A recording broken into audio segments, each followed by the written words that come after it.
There we go. I'm not gonna do that again. So welcome to Mark Roberts, new board member appointed by the House for an inaugural 2-year term.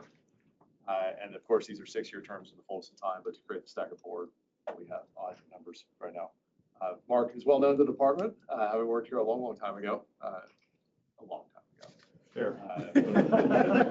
Welcome back. We're excited to have you as part of this. And then, as many already know, Dan Ward, appointed by the Senate for an inaugural 2-year term, rejoins us from the Investment Advisory Committee to this. The three of us form 3/5 of the board and a quorum. We'll call the roll here in a second.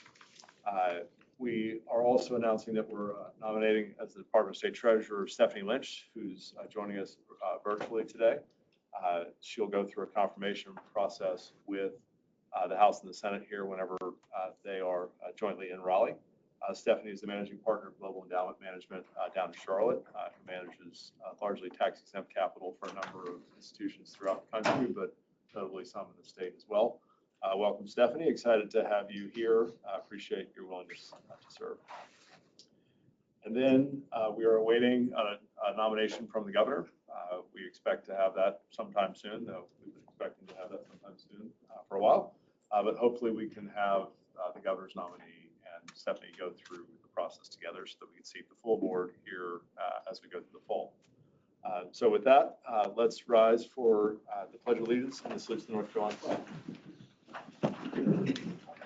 Pledge allegiance to the flag of the United States of America and to the republic for which it stands, one nation, under God, indivisible, with liberty and justice for all. I salute the flag of North Carolina and pledge to the old North State, love, loyalty, and faith. Thank you, everybody. Will please call the roll for attendance. Mr. Mark Roberts. Present. Mr. Dan Ward. Here. Treasurer Ryan. Here. Okay. Got an alarm. It wouldn't be a meeting without one. So I'll read the conflict of interest statement. The State Ethics Commission has not yet made a determination whether the North Carolina Investment Authority is a covered board under the State Ethics Act. We expect that the Ethics Commission will soon make that determination in the coming months, after which we'll work to ensure this board fully complies with the State Ethics Act. We, of course, expect that it will be a covered board. Yes. So I've already made the bulk of my opening remarks here, but I just want to say what a thrill it is to be here kicking this off today. We have an enormous amount of work before we get to January 1st, but I know for a lot of people who started work on this over 10 years ago, today is a big day. And thank you, everyone, for getting us here. So with that, let's move to our first item of business as a board. Per section 147.71.1, statute establishing this board allows the board to appoint a secretary to assist the board by keeping minutes and other administrative duties. I will entertain a motion to appoint Ben Garner, General Counsel of the Department, to serve as the interim secretary for the board through December 31st, 2025. So moved. Second. All right. We're going to go ahead and, since 2 and 3 made the motion, and say that passes. All right. To slightly more substantive appointment matters. The most important thing, I think, on our agenda today, under section 147-72.1, the board shall appoint a chief investment officer. I would like to entertain a motion to appoint Kevin Sigrist, currently the CIO and Deputy Treasurer for the department, to serve as the interim CIO for the North Carolina Investment Authority through December 31st, 2025. So moved. Seconded. All right, the ayes have it. The motion passes. Okay. And so with that, let's move on to discussing the transition to the North Carolina Investment Authority over to our new and present CIO, Kevin. Great, thanks. So short presentation with 2 components. One is to essentially summarize some of the statute already in effect as of July 1st. And then talk a little bit about the transition, take some feedback from the board around future agendas, timing, things like that, right? So so some of this will be known. I'll be quick about it, but so the board has 5 members. treasurer serves as the chair. We're waiting for 2 confirmations, as just noted. State treasurer will designate a vice chair at some point, but that role is really to preside over the proceedings when the treasurer is not available to attend. We've done the secretarial thing already, and on terms to ensure that the board appointments are separated from the political election cycle, we have 6-year terms, and except for that initial. And then the thing that really replicates a best practice from the private sector is, should we ever have a vacancy that lasts more than 6 months on the board, the treasurer can nominate and the board can self-appoint. So that replenishment, that refreshment that is used by corporate boards is very helpful to ensure continuity. So we have that in the statute. And then there is a term limit. So if you set aside the initial short term, no appointed member can serve for more than 2 consecutive 6-year terms without a 1-year break. So again, that ensures that we have a fresh set of eyes periodically as board members, but still maintain continuity. We'll be meeting at least quarterly. A little bit later, I'll highlight where we may want to meet for an ad hoc meeting later this year or early next year. The meetings can be called either by the state treasurer or by a majority of the board. State treasurer sets the agenda. We need 3 members for a quorum. Hence the meeting for today. And then the voting mechanism is you need an affirmative vote of the majority of the members of the board present at that meeting for an action to be approved by the authority. With the one caveat that if there ever is a tie, then the state treasurer has a casting vote to break the tie, which again ensures that we'll always have some resolution and completeness on activities that are decisions in front of the board. 3 slides on the board powers and duties. So what the board will need to approve over periods of time is the investment policy statement. We just heard from RVK at the IEC meeting what an important document that is. We'll be refreshing that come early 2026. Risk budgets, which will build out over time with input from the board. If there's ever an appointment of a master global custodian, that's so key to safekeeping of the assets for the retirement plans. That's a board activity authority. Annual operating budgets, so that will also come to the board. And there are some governors within limitations within statute around that operating budget. And then market-oriented compensation plans. So we last did a full-blown study, I think it was back in about 2014, and we're overdue to refresh that. We're in the beginning of that process. And then as you just acted upon, the board appoints and removes the CIO. Terms can be limited or are limited to 5 years or less. And then the CIO employs the staff necessary to carry out kind of the activities of the organization. CIO is delegated to negotiate contracts, execute contracts, things like that with third parties. Obviously, there's a team that does all this stuff, not literally the CIO. But the board will reserve certain authorities that will require the board approval. So when we come back, and I'll show you this in the kind of the forward calendar for board agendas, and there'll be certain strategic decisions and extraordinary investment decisions that the board will want to retain. And I think that's good governance. So extraordinary investment decisions is not defined. That's what will be defined by the board. And the thinking is it could be certain types of transactions, certain size transactions that should come for the board approval or a subcommittee of the board if it so desires. And then there's 2 key contracts. Again, the custodian contract and any external auditor contracts really need to be approved by the board, not negotiated. Auditors do not need to be selected by the board, but there needs to be a sign off before we move forward at the management level. Some of this I covered in the IEC meeting, so I won't belabor it, but a key duty is setting the risk appetite for the retirement systems. So that'll come out of the asset liability study. And then there's this recommendation over to the retirement boards who have the final authority under statute to set the discount rate, the investment return assumption. And then management has to manage the retirement systems investments to stay inside that risk appetite. Okay. I'm not going to go through this list of policies and procedures. They all exist already. So it's really a matter of just updating for the new governance structure and making some kind of updates on the margin. The other board activities I wanted to mention are liquidity. So annually, the board will need to certify that we're staying within that 40% limit on illiquid investments.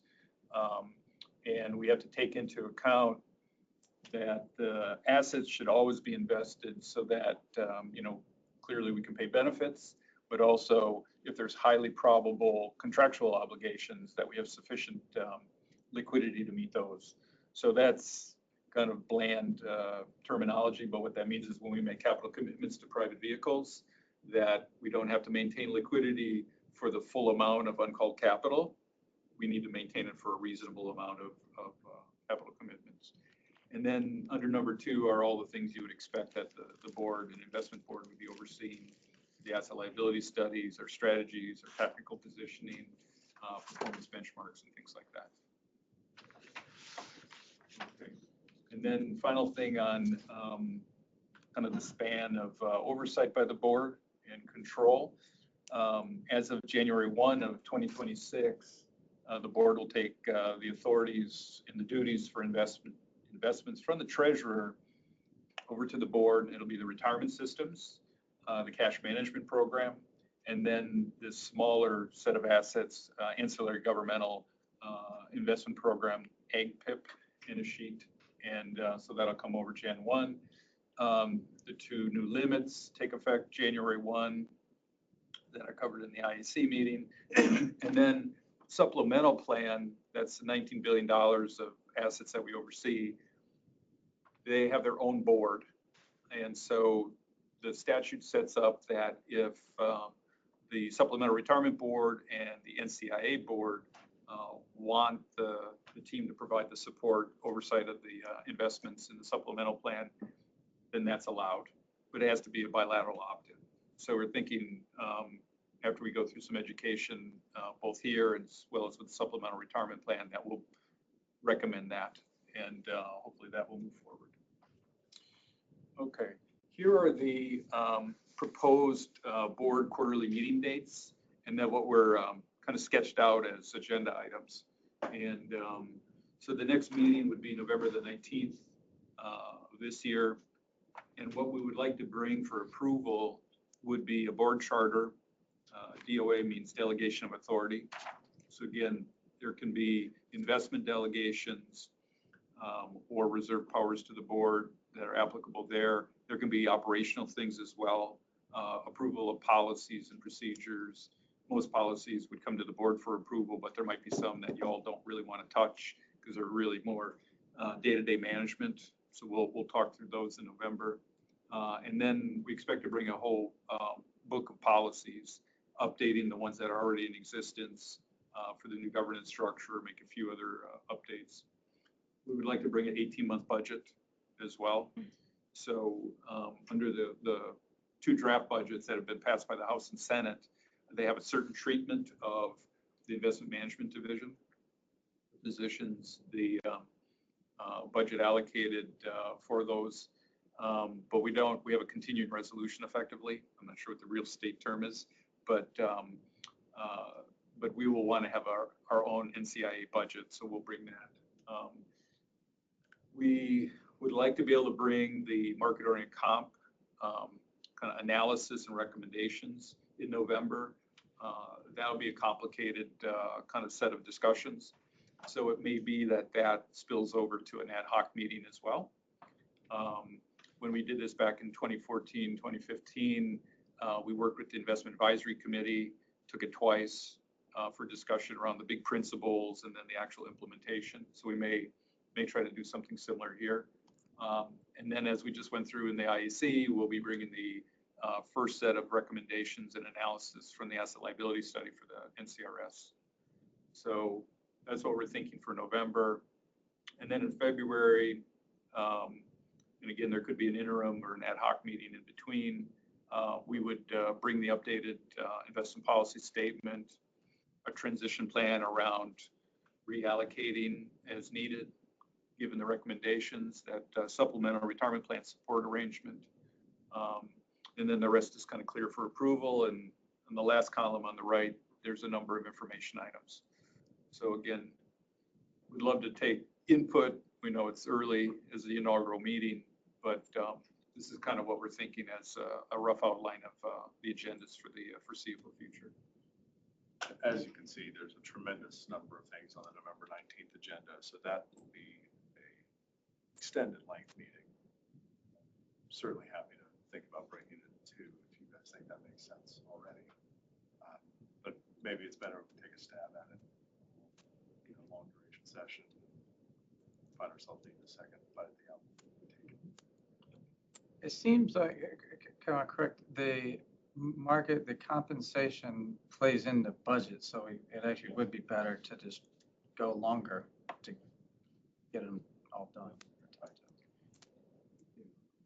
If I could offer one other comment, what I found useful in the past is workshop's not the right word, but basically doing, kind of debriefings with the board members ahead of the board meeting. Teach-ins, yeah. Yeah, and I think that can be helpful as well. We're really excited that, people of your experience and expertise are on the board, but we also realize you have a day job. And so the more we can do to kind of, meet your information needs, run down questions ahead of time, I think it makes the actual board room much more productive. So we're happy to put in whatever time you all would like in that regard. I think that's a good idea. There's a lot of policies that got to be approved in November, so that would probably be helpful just to make sure we're digesting it ahead of time. Yep. In general, I plan to be flexible, so just we can knock it out as we need. Okay. So that's the first part of the presentation. So I'll go through our shared services transition. So a little bit of this is, might think of as inside baseball. So shared services is a reference to the fact that currently investment management division has a focus on the portfolio management and then investment operations, compliance, but IT, HR, accounting, all of that, there's others as well, communications, external affairs, that's all at the department level. So we're supported, IMD, we are supported by the rest of the department. So the idea is that we're going through discussions with each of the divisions around trying to move over time some of those services over and be just handled directly by the new NCIA as opposed to being a shared service model. So we've broken the transition into 3 phases. First one ending in December, the next ending at the end of the fiscal year, June 30, 2026, and then beyond. So this first phase is well underway in terms of the board appointment, the CIO appointment. We have yet to create the new positions. So we'll work with our HR and our internal budget folks to do that. Then we'll appoint actual employees. So this is not an agency transfer or spin out. NCIA is housed, located within the department, but we need to appoint people to these new positions. And then I already covered the initial board approvals. And then just a flavor of some of the other work, all of the legal agreements need to be novated or assigned that we currently have. So we don't think we need to retitle the assets or go through those types of things. But for many years in the agreements, there's been these assignment clauses that we put in our side letters and so on. So we need to actually go through and exercise those on the investment side as well as the services agreements we have. Then in the first 6 months of 2026, our expectation is we'll start to transition over some of those shared services and build out our own functions within the NCIA, like accounting, legal, and HR support functions. Our expectation is that there's going to be redundancy with the department for a while so that we risk manage that tightly. And then IT, internal audit would probably be the last that we would expect to transition over And that would happen sometime after July of 2026. So that's kind of our thinking. The objectives in that transition, I think it's easy to get lost in all the activities and things like that. But first and foremost, it's about improving the performance, right? This is why the NCIA was created, to improve performance for our clients. And we want to be able to improve that performance timely and materially, right? So we have a gap to close. The second is our control environment does need to improve a bit, right? We just heard from RBK that we've been under-resourced in certain areas. There's some things that we can do better from a control environment perspective, so we'll be, focusing on that as a priority. And then obviously the General Assembly, the governor have been very supportive in this notion of creating the necessary flexibility to operate like an investment organization. And so we want to take advantage of that and do that in a way that benefits our clients. Number three, I'll touch on that. We're going to want input from the board around our operating model, right? So we're not going to kind of assume that we're just going to build a organization that looks just like every, public pension fund investment organization. We actually have an opportunity to do some things that maybe we outsource and not try to build it in-house. And that's on the investment side, it's the operational front, it's other types of activities. So those are going to be good discussions, I think, strategically with the board over time. And then ultimately, upon completion, the idea is to transfer full accountability, right? So it's awesome to have the flexibility. It's awesome to get more resources. But again, we're accountable for the results. And so that will come over to NCIA as we go through this, and we'll be accountable for executing on the target operating model that the board endorses, all of the support processes that historically we relied on the department for, as well as all the investment outcomes. So anyways, that's pretty much it for today. Maybe elaborating on the control environment where we use input from the two of you all, and certainly Stephanie as well, is on compliance programs. We certainly are going to follow all state laws, but we can do better than that. And so as we make the control environment more robust, thoughts from you all with us, probably offline, is better, because it'll be bespoke on how to make our compliance programs even better and more industry standard rather than legal standard.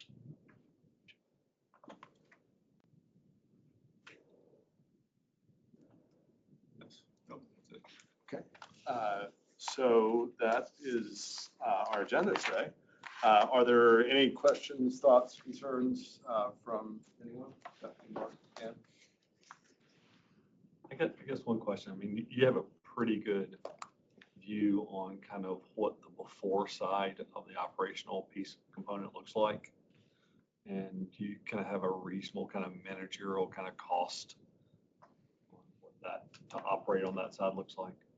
In terms of The cost to operate on how it is today.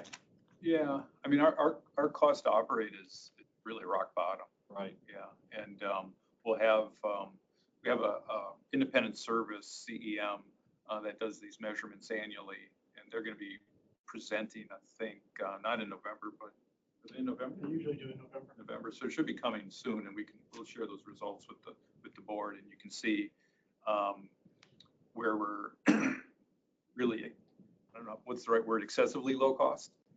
And where we have room for, adding resources. The other thing we get from them is a workforce model. And what's useful about the workforce model is it can show us where we're lightly staffed relative to other pension funds of similar size. But we can also use it to say, if we want to do more in co-investments and directs outside of funds, these are kind of the requirements, and not just the investment side, but also the downstream impacts on IT, accounting, and so on. So I've used that in the past. It's actually a very useful tool. It's indicative. It's not chiseled in stone, right? But yeah, so that's another way to think about the business model.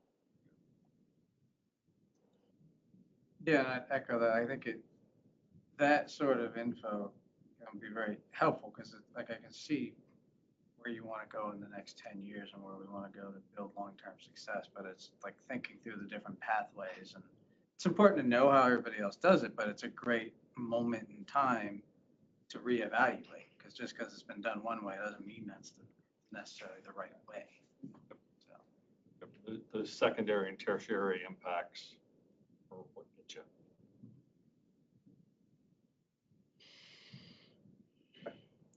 Well, there is a lot on your plate particularly, but so thank you in advance for that. Thank you, Ben. Thank you, Jason, wherever he is, for all the work setting this up. There's a lot to go in terms of getting from here to there. Thank you guys for your latest help in getting us there, because it's a lift from everyone in this room to get to a better place for the entire state. So with that, I will entertain a motion to adjourn. So moved. Second. All right. Well, make it unanimous. Thank you, everybody.